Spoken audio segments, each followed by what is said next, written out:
Woo! This is our last week of this whole series called UnScripted. If you haven't been a part of this, you're not really sure what it is.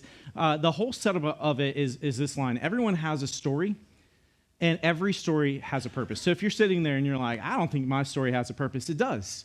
There's real truth and real purpose behind everyone's story, and everyone's story actually matters. And some stories are just set up for fun. Like, for example, this happened this morning. I'm just going to work it right in and just own the embarrassment of it, right? So I get up stupid early on Sunday mornings. I'm here stupid early, and usually I try to keep as many lights off as possible. We have got a cat that once the lights are on, she just meows and wakes everybody up, and it's really annoying. And mostly because cats are annoying, but that's what it is. And but I was getting shoes out of the closet, didn't realize I had literally put on 2 different shoes this morning. And so we're doing our thing. I didn't even know it. And so one of our band members, they were like, did you step in a puddle or something? And he was like really asking, because one was gray, one was brown. I was like, oh, you got to be kidding me. And thankfully, my wife brought me, the right shoe. And so that was great. But there's those moments. It's just set up for funny and stupid, right? And then there's other moments that you look at and you're like, okay, I don't know if anything really came through that, but there's some depth to it. Like we went to, there's a group of us from here that went to Perry does like a tattoo expo. And we're like, partly, I do have some tattoos and I was curious about it, but also I was like, I just kind of want to people watch. It sounds exciting. And so, because you just never know where you're going to see at these. And we were not disappointed. I will say that. But so we go and we're talking to people, and this is on a Saturday, and 3 out of the 4 of us, they were like, we want tattoos like today. And only one actually, did get a tattoo. But we're talking to this one booth, and she goes, we don't have any openings today, but what about tomorrow? And I was like, well, I can't actually go tomorrow because this was a Saturday going into Sunday. She goes, oh, you got a lot of stuff? I'm like, well, I kind of can't miss tomorrow. It's a work day. She goes, oh, what do you do? I'm like, I'm a pastor. She goes, no, you're not. And I would love to say that's the first time someone said that to me, but it's not. And so this was an argument, literally an argument. She thought we were screwing with her. And we're like, yeah, we all work at a church. And she's like, no, you don't. You don't. And so she finally decided to believe us. And we got talking about God. Crazy, right? And that was not the intention. We were genuinely just curious about tattoos.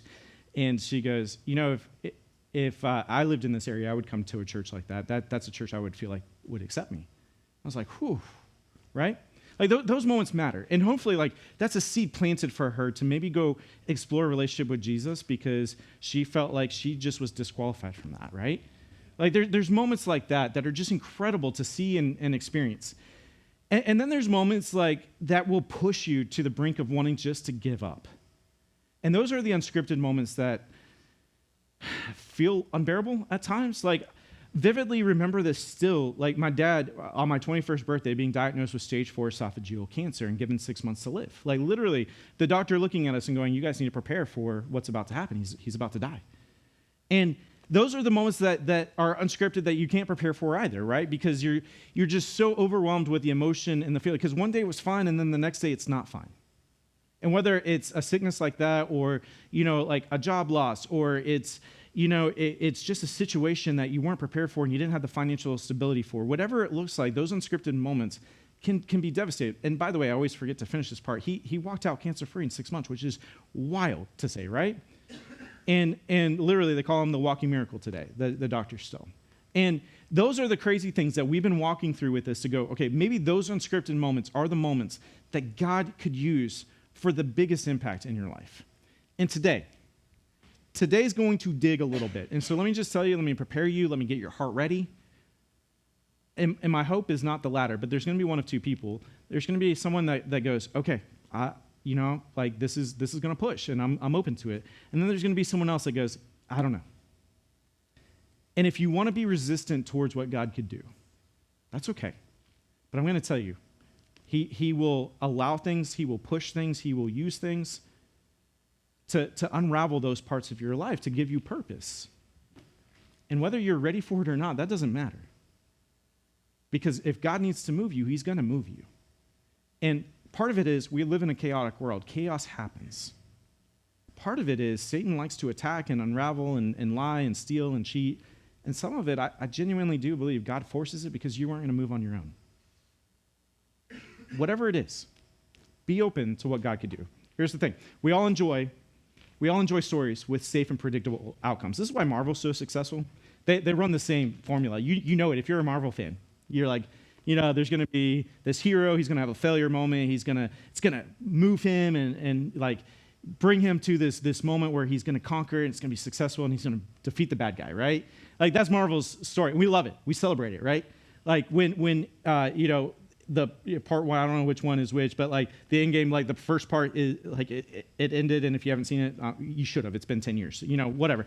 But it's one of those like, the good guys lose, and you're like, well, that sucks. We hate that, right? That's not safe. And then the part two, they win. You're like, okay, there it is. It's good. We're good. Yeah, it's like, we're good, right? We love it. We love it when it's in our lives. We're like, I love that. It feels safe. It feels good. It feels like a warm chocolate chip cookie, right? Like, that's the good moments. But, like, what happens when those things don't work out that way? What do you do with that, right? Like, the safest moments, the safest decisions can become decisions that keep your story stuck. And that's important to understand. Like, you can make the safe decision, but it doesn't mean it's the right one. And you can make the safe decision, but it doesn't mean it's going to move your story forward. You can do the safe decision, and it's comfortable, but it doesn't mean it's what God needs for you or what you need for you. And, a predictable life or story may feel safe, but it rarely creates a meaningful story. Like my wife, she's a huge Olympics fan. Like, I could give or take the Olympics. I'm going to be honest. Like, there's certain sports that I love. But for the most part, I'm like, yay, whatever, But like, curling, I know that's Winter Olympics. I'm like, I don't know what they're sweeping on that ice, but I love it. Like, I'm all day with that. Like, I'm sure there's something to that, but I feel like I could do that. I know I can't, but I feel like I could, right? But like, those stories are what make the Olympics so impactful. When you hear what people have gone through, what athletes have gone through, the athletes that just are awesome and had no struggle in life, you're like, yay, they won. Woo. But the people who have the great stories, like, you root for them, right? It's why things like, America's Got Talent or American Idol, like, that's why they use these stories. It's to motivate you and inspire you, and you want to become their biggest fans. Like, meaningful stories matter, not only for you, but for other people too. And the same choices that protect us from failure can also prevent us from discovering our capabilities. Have you noticed this? Like, it might stop you from failing in life, but you're never going to truly understand who you're called to be by playing it safe. Like, when we made the decision to come down here, it didn't feel unsafe for us. I'm going to be real. It felt normal, which is weird to say, and we're going to get into that with the whole story today, but like, when they're like, hey, there's 40 people meeting in a warehouse, it's kind of creepy, but it's awesome. And we're like, cool, sign us up. It's awesome, right? And great people around us were like, this is stupid. Why are you doing that? And we're like, I don't know. It just feels like God called us to it. Because for them, like, that didn't feel safe. It didn't feel predictable. It felt like a failure. I literally had people tell me that. They're like, it's probably going to fail. And here's the beautiful thing is, like, the capabilities of this church, and it wasn't because of us. It's the 40 people that dedicated themselves to this church and refused to give it up. Like, it's making real impact and changing real lives. Right? Because it wasn't safe. And God honors those things. Like, they've been doing all these studies on this. And the first part of the study is not going to surprise you. Like, the things that people regret change depending on how much distance they have from the moment. Like, that feels easy, right? You're like, okay, like, you may regret it less the more time you get away from it. Like, because you realize the bigger picture of it. Like, that makes sense. But this is the second part of the study that they figured out. This is crazy. In the short term, people often regret the things they did. The deepest regrets are usually not the things people failed when they attempted it. It's the things that they never attempted in the first place. So what that means is this. It's like, people don't typically regret the things that they tried and they failed, because a lot of you can look at those moments and go, it either pushed me forward or it helped stop me from something else. But what we choose to regret most of the time are the decisions that we just chose not to make. The things that we never stepped out on in faith, because we were so scared and so full of fear about it. And, for you, fear will drive this. That it will always leave you wondering what could have been. Like, that's fear. But failure can teach you how to move forward. And it's the same thing with your faith. Like, fear is going to stop you from the things that God has for you. But stepping out, you may fail. But man, the things that could open you up to is even bigger. And the safe life will always protect you from failure, but it will also stop you from becoming who you were meant to be. So the question really to you is like, do you want it to play it safe and live life safe, or do you want the opportunity to really have a trajectory that changes things? So as we go through this is Matthew chapter 25. If you have your Bibles, you can go there. If you don't, that's fine. It's going to be on the screen anyways. But Jesus would talk in parables or stories, and this is what a parable was. Parable is a short, simple story that uses familiar, everyday events to teach a moral or spiritual lesson. What Jesus would do, like, let's be real, like the spiritual essence of the Bible and how to live to that, it can be difficult to understand sometimes. Jesus would take these everyday stories, common stories that people would hear all the time, make a twist in it, like change it up just a little bit, and use it as a reminder or a teaching moment for faith. So that's what he's doing. Matthew chapter 25, this is the third story that he's talking through in a line of stories. And what all these stories go to is what the kingdom of heaven is going to look like. Which, let's be real, like no matter how long you've been a Jesus follower, like heaven's kind of a weird thing, right? It's like, are we just going to sit there and sing praises to Jesus all day? That feels weird. Like maybe, I don't know. But like Jesus is trying to like simplify what it looks like to really be a Jesus follower. So this is Matthew chapter 25, verse 14. It says this, again, the kingdom of heaven can be illustrated by the story of a man going on a long trip. He called together his servants and entrusted his money, and hold up to this phrase, entrusted his money, this is important, to them while he was gone. So this man, really well off, we know that. He's got servants. Not only does he have servants, he's got enough money to just throw money at his servants, which that's great, right?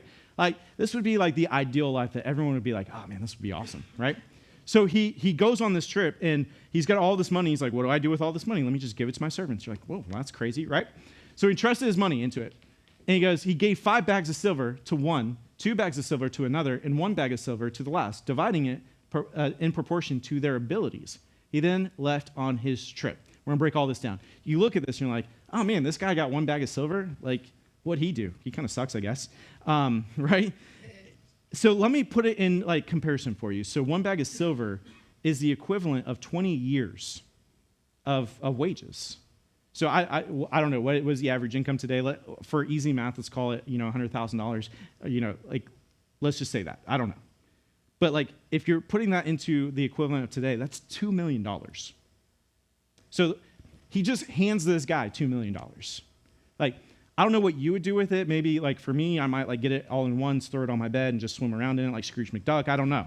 Like I've never seen any. I can tell you, being a pastor is not a get rich quick scheme. I can tell you that, right? Like I've never seen that kind of money. I don't know what it looks like, right? But I would imagine like he looks at this and is like overwhelmed with this, right? So even getting 1 bag is significant, and he divides it into all the proportions to their abilities. I don't know exactly what this means, but I do know that some had different abilities and some had, in this circumstance, better abilities, some didn't. This would be the equivalent of, like, I'm 5'8". I can't shoot a basketball, but, like, I may have this aspiration to be an NBA player, but I'm 5'8", right? That's never going to happen, because why? I don't have those abilities. Like, I could have all the aspirations and excitement to be an NBA player, but it's just not going to happen, right? Like, I can't shoot a basketball. I can jump, I guess, okay for my height, but like this is just not going to happen. But I've got other abilities and other things that I can use, and it doesn't diminish those abilities. They're just different. And so in this circumstance, it has nothing to do with the money, but the money is the conversation starter with all of this, and we're going to break it all down, right? But this is the equivalent of it. I told you to hold on to that phrase. You don't own what God has entrusted. So let me put this in common day language for us. Like, if you have a great job, that's great. That's not your ownership. Your family is not your ownership. Like, the things that God has entrusted into you is not your ownership. It's what he's entrusted into you. And so, like, when we get frustrated and angry with God and we're like, I need, all these things, like, this is the reminder of, like, it's not ours. Like, when we get hands off of these things and we start to truly understand, like, this was entrusted to us, like, they're not ours to own, they're God's. And he's given it to us as an entrustment. And that has significance. And so the servant, the owner comes back and assesses everyone. And, well, I'm sorry. First off, they do this. The servant who received 5 bags of silver began to invest, probably Robin Hood or something like that, invests the money and earned 5 more. So he doubles his money. That's great. The servant with 2 bags of silver also went to work and earned 2 more. Verse 18. But the servant who received the 1 bag of silver dug a hole in the ground and hid the master's money. And at this, those hearing the story would have just been like, ooh, ooh. And you may feel that way too. You're like, a hole in the backyard, that's weird. Right? Like, could you imagine that? Maybe some of you do that. I don't want to, like, trash you or anything, but maybe you're like, all this extra money, we'll dig a hole. That would be weird. But maybe you do. I have no idea. But, like, he doesn't put it in the bank. He doesn't hold it in a certain, safe place. He digs a hole and just buries it and just forgets about it, right? Just kind of leaves it. The issue isn't with possession. Like, God isn't mad if you have things. It's the response to what was given to you that's the issue. Like, you look at these servants, one goes and invests it, the other one works hard, and then the third one just buries it. You're like, well, that doesn't equate, right? And then the master goes away, and when he comes back, he has an evaluation. We're going to skip to the third one. We'll go back to the other 2, but we're going to skip to the third one. This is the evaluation on the third one. Then the servant with the 1 bag of silver came and said, Master, I knew you were a harsh man. This phrasing, harsh man, it probably says it in your Bible or something to the equivalent of it. It doesn't mean like mean, although, just wait. It means like he digs in. He's a driver. Like he didn't get wealthy by accident, right? Like that's what harsh means. Harvesting crops you didn't plant, and gathering crops you didn't cultivate. So he's someone who invests in other things. Verse 25, it says this, I was afraid. You notice that afraid, that's the common emotion for us as well, why we don't step out. That I would lose your money. So I hid it in the earth. Look, here's your money back. And so this is the moment where like he's not the good athlete and he does his performance and it's terrible. And he's like, ta-da. And he's expecting, yes, you did great. He's like, look what I did. I saved your money for you. And this is the master's response. But the master replied, you wicked and lazy servant. If you knew I harvested crops I didn't plant, gathered crops I didn't cultivate, why didn't you just deposit my money, right, in the bank? At least I could have gotten some interest on it, hopefully more than what we're getting today, but maybe. Verse 28, then he ordered, take the money from the servant and give it to the one with the 10 bags of silver. That's super harsh. Just wait, there's more. To those who use well what they are given, even more will be given, and will have an abundance. But from those who do nothing, even with what little they have, it will be taken away. Verse 30. Now throw this useless servant, you're like, holy cow, into outer darkness, where there will be weeping and gnashing of teeth. Like, oh my gosh. What? And this is a representation of God and his reaction to us, and it's like, ooh, like God's kind of a jerk, right? Can I just push in with you? Here's the response, and then let me break it down. Doing nothing with our story is still a response about our story. But this is what this is. If you've been transformed by the power of God, by the grace that he's given you, you understand how incredibly big that is, how much of an investment that is, how much he's given you.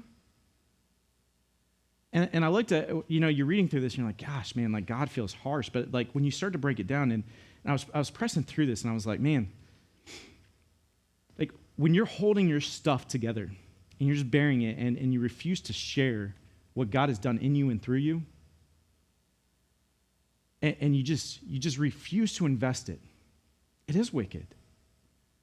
Because if you truly believe that the power of God has the ability to transform your life and transform the lives of those around you, and you choose to do nothing with it, at the very least, that's selfish, if not wicked, right? Like, if I had a cure for someone and I knew, like, they were so close to me and so dear to me, and I knew, like, I could just give them the cure, and I just hold that back, man, like I want you to feel the weight of that, because that's what Jesus is saying here. It's like there is a wickedness to that. Like when you've been given so much investment in your life and he's given you so much to transform and change your life and you just hold it back. You're not just holding your story back, you're holding back grace. And I said I'd go back. This is what he says to the other two. He said, "Well done, my good and faithful servant. You have been faithful in handling the small amount. So now I will give you many more responsibilities. I'll give you many more lives to be responsible for. So let's celebrate together." Like the church should be a constant celebration. And can I put that in real terms? And no, I know Stacy's here. I'm sorry, I didn't tell you I was going to do this. Stacy was here on Friday. We were filming her story, and you guys will hear her story. So this won't change anything you're going to see. But she's getting baptized next Sunday, and she's telling her story, and she starts to break down a little bit because like she's unraveling things that she's realizing like how big this is. And then I'm crying, she's crying, we're all crying. It's like a big ugly crying, right? And then she says this statement, because I want you to hear it, because it's powerful.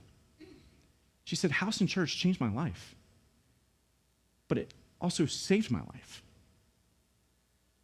Like, this is what this is.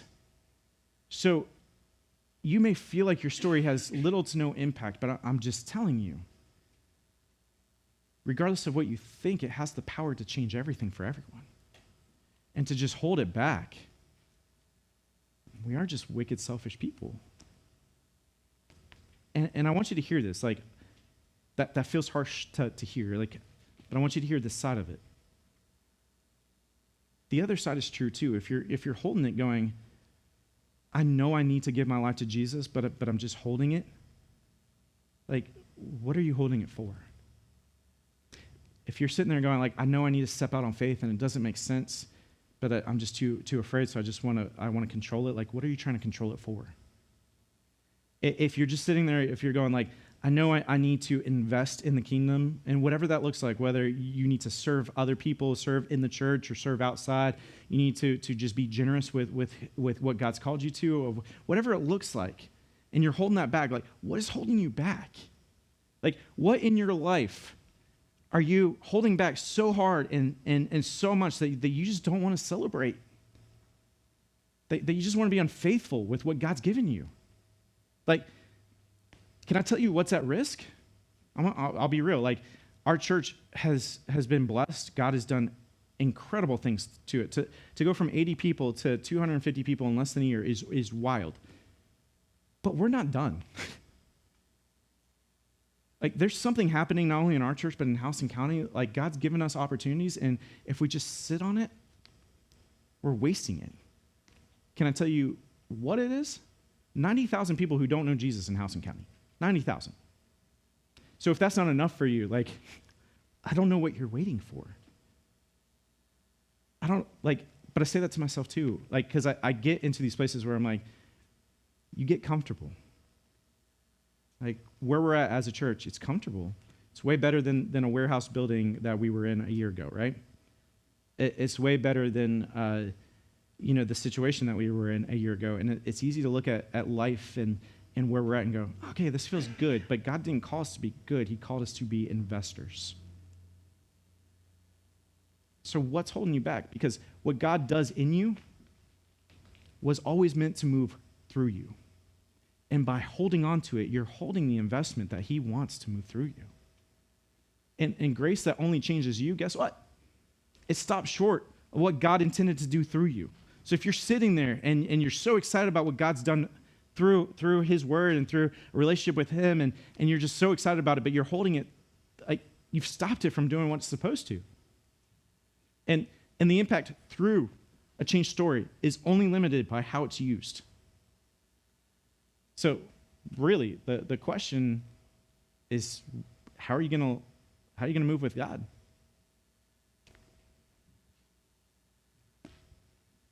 Like, how are you gonna move with God and allow him to take control of your story? Because what is God doing in your story? Like, is he moving through you?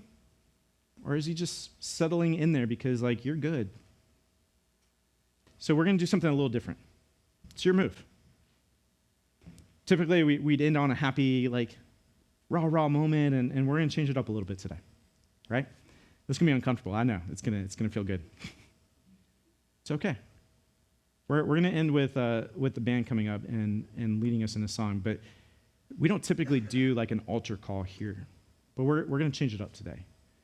And let me go ahead and tell you, like, if you're like, I'm not going forward, you don't have to. If you just want to sit and pray and worship, that's okay. If you're just processing through it, it's okay. But if you want, I'm going to be up front. Last hour, we just had people come up and just fall on their knees, just praising and praying, and we just let them kind of settle into it. Like, we're going to let you move to where you need to today. But let me tell you this. If you're wrestling with, like, do I need to give my life over to Jesus? Maybe today's the day. Because, like, what he's been doing in you and through you, like, just holding it together, man. You're wasting the story. Maybe for some of you, you're just working through some hard decisions and you just want to come up and pray, and I'm going to be up here. I'd love to pray with you. Maybe for some of you, like, you know it's time to just step out on faith, even if you don't know what that looks like. Like, we just want to create space for you to move with God. So, as I pray, the band's going to come up, and we just want to give you guys space to let God move. God, we're just so grateful. God, we're grateful for the fact that you don't give up on our story. So, God, I pray that we just don't get comfortable. God, there's too much at stake for us to be comfortable. There's too much at stake for us to just sit in it and not do anything about it, God. Because it's not just about our story, it's about the stories that we come into contact with every single day. And God, for those of us who just feel maybe afraid to share our faith, God, maybe we're just not sure what to do with it yet. God, maybe like giving up feels so scary. I pray that today maybe is the first time, even if ever, some of us take that first step, God. And that you just move in such a way that it is undeniable that you are in control of these stories. God, we give you all these things in your name that we pray. Amen. So as I step out and they sing, we're just gonna, it's your move. So what I will ask is, if you stand with us, I'm gonna be up front. If you wanna come and you wanna talk, you wanna pray, or if you just wanna be at the altar, you're welcome to.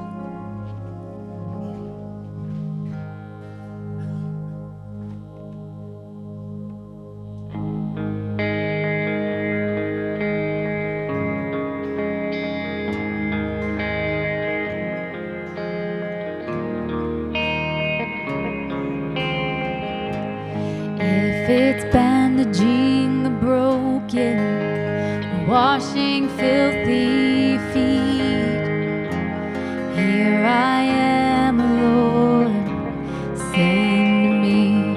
If it's loving one another, even when we don't agree, here I am, Lord, send me.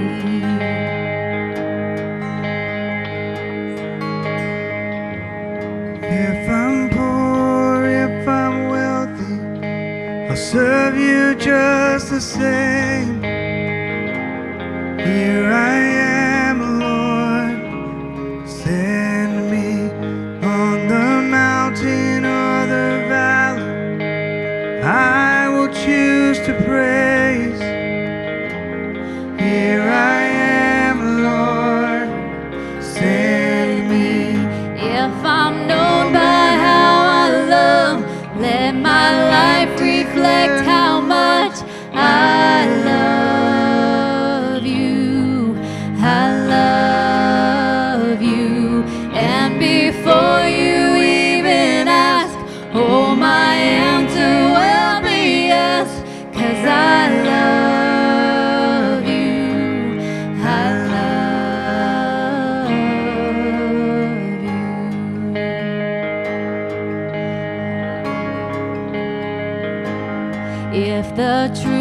cuts like an arrow, I will say it anyway. 'Cause here I am, Lord, send me. If it means that they'll reject me, Lord, I will still obey. 'Cause here I am, Lord, send me. And if I'm known by how I love, let my life reflect how much I love you. I love you. And before you even ask, oh, my answer will be yes. 'Cause I love you. I love you.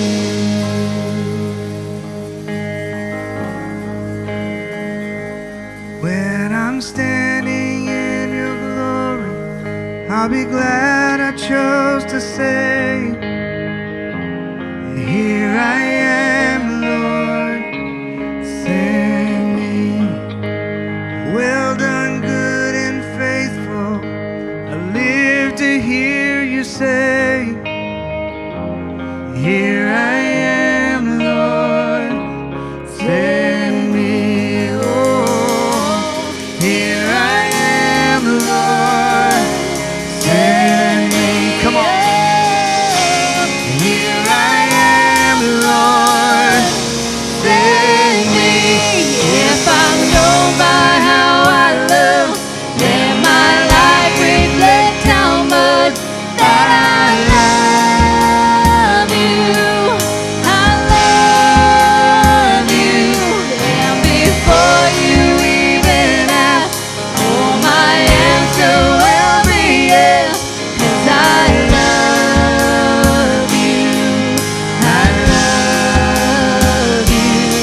If I'm known by how I love, let my life reflect how much I love you. I love you. And before you even ask, oh, my answer will be yes. 'Cause I love you. I love you. How I love you, Lord. Oh, I love you, Lord. Everything.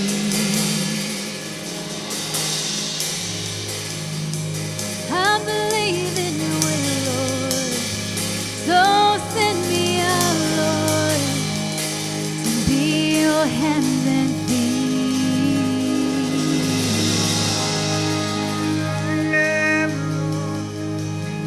Send me. Here I am, Lord, send me. Here I am, Lord, send me. Here I am, Lord, send me.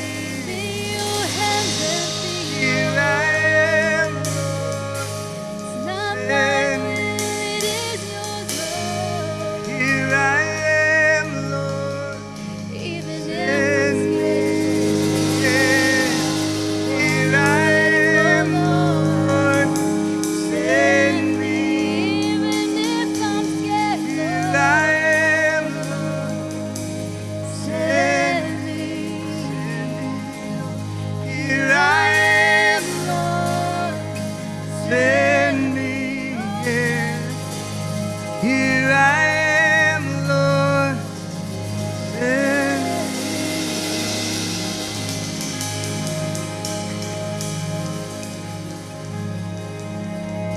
Bless the Lord, oh my soul, oh my soul. Worship His holy name. Sing like never before, oh my soul. Worship your holy name. Worship you. I worship your holy name. It's all because of you, Lord. Worship your holy name.